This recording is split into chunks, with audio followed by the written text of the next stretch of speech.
ఈరోజు ఆ పరిశుద్ధాత్మ ముద్రను ఎంతమంది పొందుకున్నారు?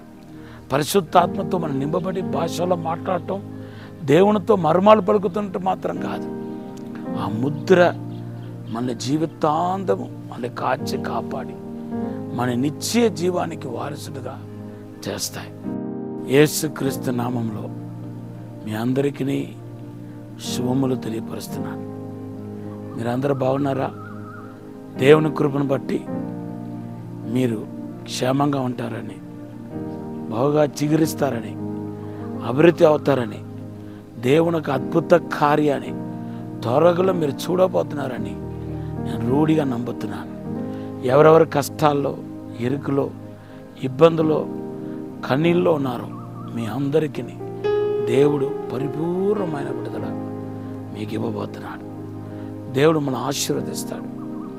దేవుని బిడ్డలారా, దేవుని యొక్క మనస్సు ఎంత ఉన్నతమైన మనస్సో, ఎంత జాలిగల మనస్సో, ప్రేమగల మనస్సో ఒక్కసారి మీరు ఆలోచించండి. ఆదాము తప్పు చేసిన తర్వాత తన దిగంబరత్వాన్ని కప్పటానికి అంజురపు ఆకులు తొడిగించుకున్నాడు. అంజురపు ఆకుతో చొక్కాయి తొడిగించడం అనేది అది ఆయనకు వచ్చిన థాట్స్. అది కానీ దానివల్ల ఆదాము ఎంతమంది ఇబ్బందులు ఎదుర్కొన్నాడో, అది ఎంత త్వరగా ఆ వస్త్రం పనికి రాకుండా పోతుందో ప్రభు ఎరుగును. వెంటనే అప్పటికప్పుడు దేవుడు ఏం చేశాడంటే ఒక చర్మాన్ని, వేద పండితులు అంటున్నారు అది గొర్రెపిల్ల చర్మమే అంటున్నారు. ఎందుకంటే ఆదాం దగ్గర నుండి తర్వాత చాలా చోట్ల ఆ పురాత కాల ప్రజలు గొర్రె చర్మాన్ని వస్త్రం కింద తొడుక్కున్నట్టుగా మన పరిశుద్ధ గ్రంథంలో చూస్తున్నాం.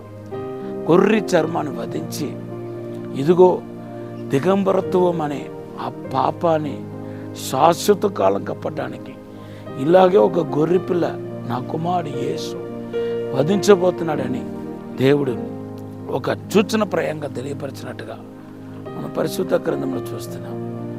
తర్వాత ఆయన ఆ శాశ్వత కాలపు ఆ చొక్కాయిని తొడుకున్నట్టుగా మనం గ్రహించగలుగుతున్నాం. ఆదికాండం 3వ అధ్యాయం 21వ వచనంలో చూస్తున్నాం. ఇది ఇట్లా ఉంటే కయీను దగ్గరికి వస్తే కయీను దేవుడు ఆయనకు జడ్జిమెంట్ పలికిన తర్వాత, ప్రభా ఇది నేను తట్టుకోలేను, సహించలేను, నా యొక్క నిలకడలేని జీవితం ఎంత డేంజరో నేను చెప్పలేను, నన్ను చూచిన వాడు చంపేస్తాడు అంటున్నారు. చూడండి, కథను ఒక స్త్రీని మరి రేప్ చేసిన తర్వాత ఆయనకు శిక్ష విధించిన తర్వాత ఓని ఏడుస్తున్నాడు, నేను ఇది భరించలేను అంటున్నాడు. మరి ఆ స్త్రీ ఏమైపోవాలి? ఆ స్త్రీ యొక్క జీవితం పతనం చేశాడు, నాశనం చేశాడు, ఆమెను బలాత్కారం చేసి చంపేశాడు. మరి ఆమె ఎంత బాధపడి ఉంటుంది ఆలోచించాలి కదండి. ఇప్పుడు కయీను ఏం చేస్తున్నాడంటే ప్రతిమాలుకుంటున్నాడు దేవుణ్ణి.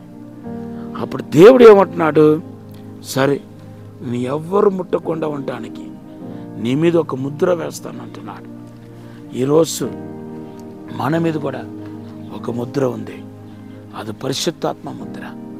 అది విమోచన దినం వరకు మన సాక్షిగా నిలబెట్టే ముద్ర. ఎఫెసీ పత్రిక 1వ అధ్యాయం 13, 14 వచనాలు చదివితే మనకు పరిశుద్ధాత్మ అని ముద్ర ఇవ్వబడి ఉంది. ఆ ముద్ర నరకానికి వెళ్ళకుండా మనలను పరలోకానికి వెళ్ళినట్టుగా చేస్తాయి. అంతేకాదు, ఆ ముద్రను బట్టి మనం ఏమవుతున్నామంటే దీవించబడుతున్నాం. ఆ ముద్ర ఉండటం బట్టి మన పరలోక తండ్రి వద్ద నిలబడగలుగుతున్నాం. ఈరోజు ఆ పరిశుద్ధాత్మ ముద్రను ఎంతమంది పొందుకున్నారు?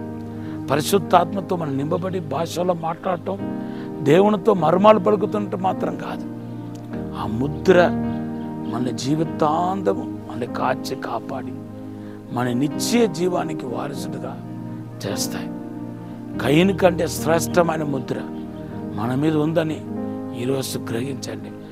ఆదాముకు ఒక ముద్ర, అదేంటంటే గొర్రె చర్మాన్ని తొడిగించినట్టుగా దేవుడు చేశాడు. కానీ మనకి ఇవ్వబడిన ముద్ర ఇంకా ఇంకా శ్రేష్టమనేది. కనుక ఎవరెవరైతే పరిశుద్ధాత్మ పొందలేదో మీరందరూ పరిశుద్ధాత్మను అడగండి. పరిశుద్ధాత్మ పొందాలని కోరుకుంటున్న వారు, పరిశుద్ధాత్మ ముద్రను కావాలని కోరుకుంటున్న వారు చేయాల్సిన ప్రాముఖ్యమైన పని ఏంటంటే, దేవుని బిడ్డలారా, మీరు మారు మనసు పొందాలి. అపోస్తల కార్యం 2:38 ప్రకారం మారు మనసు పొందాలి. అంతేకాదు, ఎడతెగకుండా ప్రార్థన ఉండాలి. ప్రార్థించిన వాళ్ళందరి మీదకి పరిశుద్ధాత్మ దేవుడు దిగి వచ్చాడు. అపోస్తల కార్యం మొదటి అధ్యాయం 14వ వచనంలో ఉంది. అంతేకాదు, దేవుని యొక్క వాక్యాన్ని కూడా ధ్యానించాలి.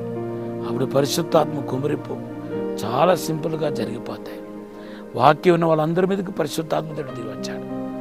అపోస్తల కార్యం 10:44-46. ఈరోజు పరిశుద్ధాత్మ కొరకు ప్రార్థన చేస్తాం. అదే మనకు ముద్ర.